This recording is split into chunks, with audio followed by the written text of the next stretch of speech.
Let's bring into the conversation now a member of the House Judiciary Committee, Democratic Congressman Ted Lieu of California. He is fresh off winning a third term to represent the state's 33rd district. Congressman, good to have you on Morning Joe again. Welcome back. Let me just ask you about what we've been talking about this morning, which is what's happening in the state of California, particularly Orange County right now, which if we put up that map, you can see it's about to go completely blue, which will be a shock to a lot of people who view it as sort of the cradle of conservatism in Reagan country.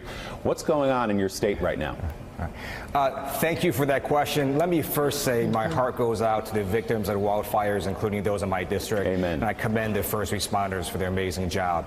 Now, specifically on your question, I just want to say Orange County is a new blue. What we saw was a sweep of Southern California districts in favor of Democrats. I'm a vice chair of the Democratic Congressional Campaign Committee. We targeted all these districts in Southern California. We moved our entire Western Region office to Southern California, and you saw the amazing successes. Gil Cisneros just took the lead last night. He's also going to come in. We're going to have 6 new members from California who are Democrats. And why did that happen, Congressman? What's changing in Orange County that the rest of the country can look at? Well, it turns out that the Republican strategy of raising taxes on millions of Californians and then trying to sabotage their health care was not a winning strategy for the GOP. But in addition, Donald Trump has made everything about him these last 2 years. A large part of this election was a rebuke of the president. It was a rejection of his divisive, xenophobic, harmful policies. I hope Donald Trump learns his lesson from this election and changes course. That's what the overwhelming majority of American voters want. Susan?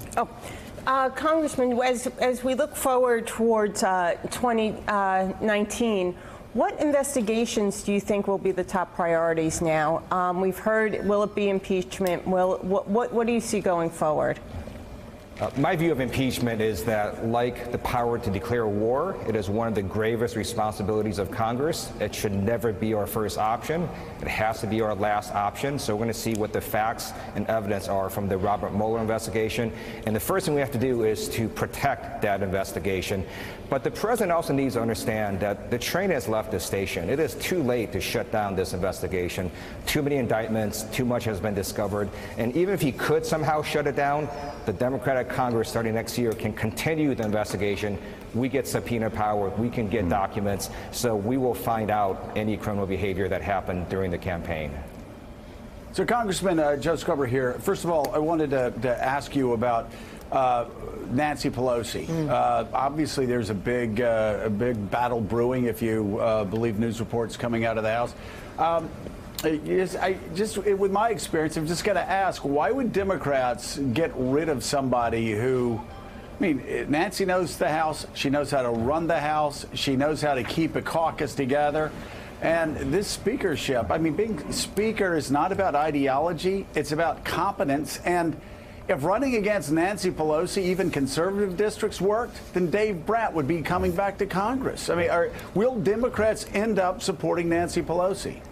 You're exactly right, Joe. Nancy Pelosi is a leader we need during these challenging times. She was terrific as minority leader. She was amazing as a prior speaker. She will do a phenomenal job as our future speaker.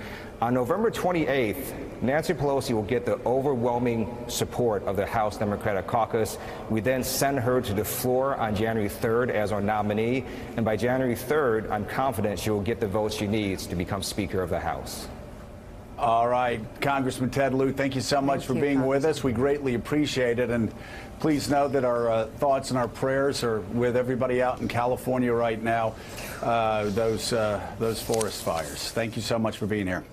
Thank you. Thanks for checking out MSNBC on YouTube, and make sure you subscribe to stay up to date on the day's biggest stories. And you can click on any of the videos around us to watch more from Morning Joe and MSNBC. Thanks so much for watching.